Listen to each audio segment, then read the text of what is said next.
Today, we're debunking 5 of the biggest job search myths so you don't fall for them and ruin your chances of landing interviews and job offers. Hi, I'm Laura, a career relaunch coach and certified professional resume writer, and I'm here to take your job search from stressful to successful. Now, let's start off with what is probably the biggest myth, and that is you need to beat the ATS. Yes, I overemphasize the word "the" because there seems to be a sentiment out there that there is just this one big system. In reality, there are hundreds of ATS systems and they are not all created equal.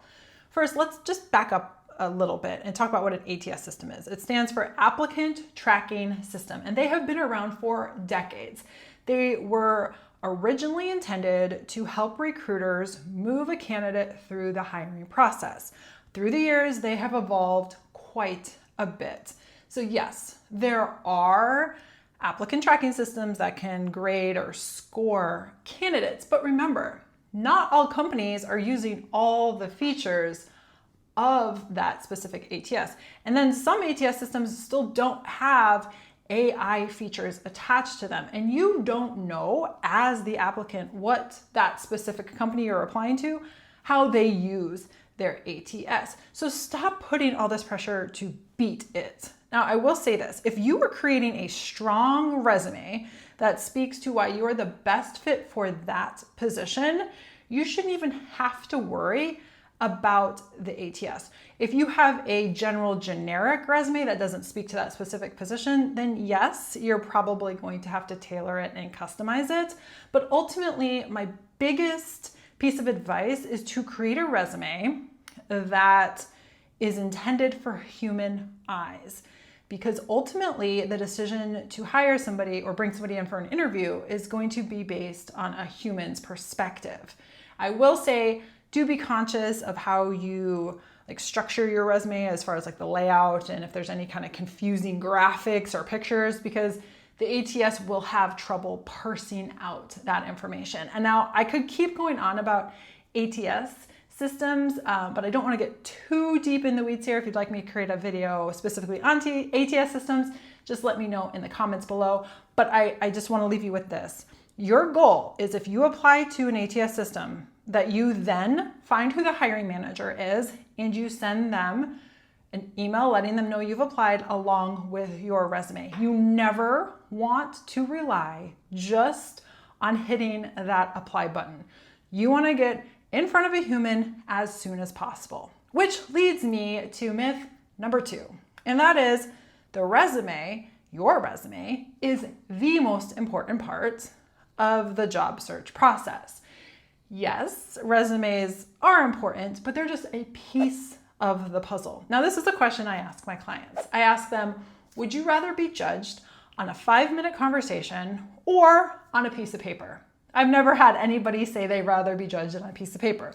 Everybody says they'd rather be judged on interacting with somebody for 5 minutes. Well, this is where you should be focusing your attention. You should be getting in front of somebody as soon as possible, and then that way your resume simply is reinforcing everything that they already know about you. But too often the pressure falls on this 1 to 2 page document to completely represent you. And this is another reason why I think even a cover letter can add more color to who you are. And some people argue against that. I always say it's like the cherry on top. So if you write a good one, I don't feel as though there's any harm. It can only benefit you. But like I said earlier, finding who the hiring manager is or your best approximation is going to get you so much further. Which actually leads me to the third myth that I hear a lot of people say with disdain in their voice. And that is, it's just not fair that people who know people get the jobs. And I think to myself, this one area, networking and connecting, is an area you have the most control over. There is no limit on who you reach out to. There is no limit on how many people you reach out to. That is completely in your control. But most people like to stay in their little bubble and they think to themselves, well, if I don't know somebody personally, then I'm not going to reach out. The people who are successful and use networking to their advantage are people who get outside their comfort zone. They seek out people at specific companies. They seek out people who are working in certain roles that they're interested in, and they knock on that door.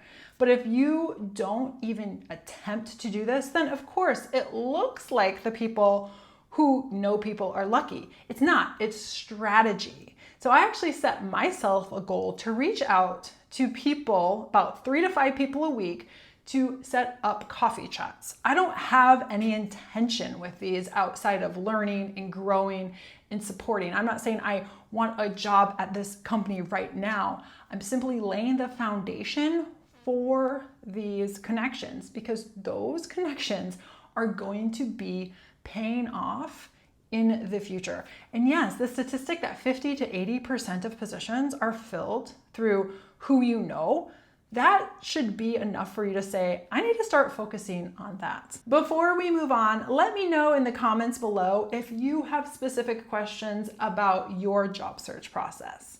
Now, number 4 is that being open to anything is the best approach. In reality, this is probably the worst approach. Now imagine you're playing a game of darts and you're just throwing the dart anywhere and you're hoping to hit the bullseye. Well, of course you might get lucky at some point, but it's going to take a lot more time and it's going to be a heck of a lot more frustrating. Well, let's say you were specifically aiming at that bullseye every time and you're being strategic about how you do so, you are much more likely to hit that bullseye. It's the same when you are targeting jobs.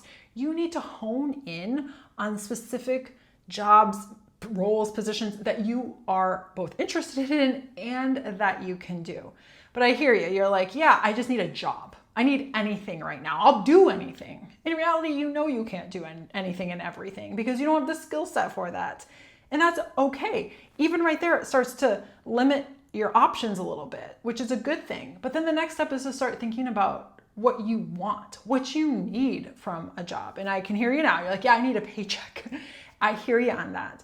But still, if you're able to narrow down what you are going to be most successful at and can show up as the best candidate for, you are going to have much more luck than you would if you didn't do that.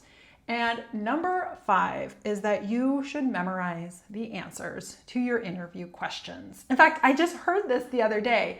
Somebody said, yeah, you should just rehearse and practice your interview answers until they just come out without you even thinking. So that way, if you get nervous in an interview, then you don't even have to think. It just is on autopilot.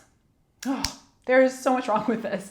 The first big thing is that your audience might not be looking for the same thing in that answer. If you are speaking with a hiring manager, they might be looking for something different in that answer than a team member might. Or that team member might be looking for something different than the C-suite executive who's in the interview might.